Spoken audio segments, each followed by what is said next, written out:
Good morning, ladies and gentlemen. My name is Napoleon Total, and today we're back with another Enlisted video. And this time we're going to be talking about Enlisted's new test server, or should I say, the weapons in the new test server. Of course, this video has been made possible for the friends at Discord, and thanks to Enlisted with their new test server. So if you haven't liked, subscribe, or joined the Discord, I highly suggest that you do. But that said, let's get started. Starting with the first weapon, or should I say tank in this case, we have the M26 Pershing for the United States at tier 5. This thing has a 90mm gun and is heavily armored for all purposes. As a matter of fact, I would say this is one of the best armored American tanks besides the Jumbo. The 90mm cannon can take out almost anything that Germans can field, most notably the Tiger II-H and the Tiger II-P. Of course, the armor itself isn't lacking, but I wouldn't trust the armor too much, so that's that. Next up, we have the Ho reproduction. This thing is a Japanese tank at tier 5. It has a massive cannon mounted on the thing, and the frontal armor is almost impenetrable. That is literally impenetrable. So that's that. Moving on, we have the M10 Ersatz tank for the Germans, which is a premium and essentially still has the American markings. Moving on, we have the M10 Achilles for the United States, which is the premium squad. This is technically a British tank, but that's that. After that, we have the LVT-4 for the United States. This is essentially an American tank with 2 machine guns on top, and they called it a day. The crew configuration is rather big, so that's good. And after that, we have the KV-1 ZIS-5, or should I say ZIS-5, with the Soviet Union. This essentially, in my mind, is one of the better tanks in game, but judging that it's a KV-1 with a ZIS-5 gun, I rather choose other tanks. Now, the KV-1 itself at tier 3 is very impressive. The ZIS-1, or should I say the ZIS-5 at tier 4, is not. I really don't suggest that you use this, not because it's a bad tank, it's just because I don't think the BR suits it rather well. Moving on, we have the beautiful cat, or should I say the Tiger H1. This is the early version of the Tiger, and technically it has a massive cupola, which you can instantly tell which version it is.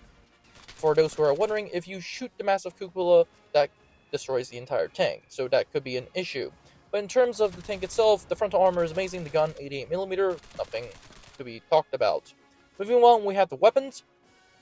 Starting up, we have the Type 100 MG for the Japanese. This has 50 rounds and a pretty good gun sight, essentially looks like the MG-13's gun sight.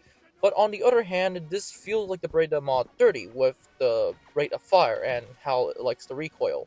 So that's that. A lot of people are comparing it to the Breda Mod 40 from what I've seen. It's also a pretty good weapon with 2 barrels, so you can actually switch ammunition pretty quickly, and that's that. Moving on, we have the Type A automatic rifle. For those that have used the regular Type A rifle, you know the sights and the recoil. And if you're wondering, the rate of fire on the Type A automatic rifle isn't fast. As a matter of fact, I rather compare it to the M1 carbine, except for this thing is automatic, and the M1 carbine you have to manually fire it. But the fire rate appears to be exactly the same, which could be good and could be bad, depending on your situation. Of course, in my opinion, this is a really good weapon. Not only is it good at long range, but it also has a bipod, which allows you to essentially bipod yourself down to shoot enemies. So that's that. Moving on, we have the 2 planes. We have the J2M3 and the Ki 84 Co. Both of these are very, very devastating planes, and I'll leave you at that. This is all it for the test server, what I think of these weapons.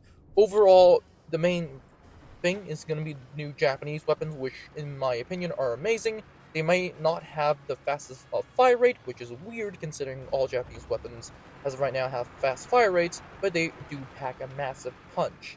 As a matter of fact, the Type A automatic rifle looks like a slug round, or should I say a weapon that shoots slug rounds, and the Type 100 machine gun looks very, very good. The tanks for the Japanese and the Americans, essentially the new Pershings and the Ho reproduction, looks to be very, very strong, and the M10 variant, or should I say the M10 Spy version, is very, very interesting. Overall, what do you guys think of this dev server? What do you guys think of the new update?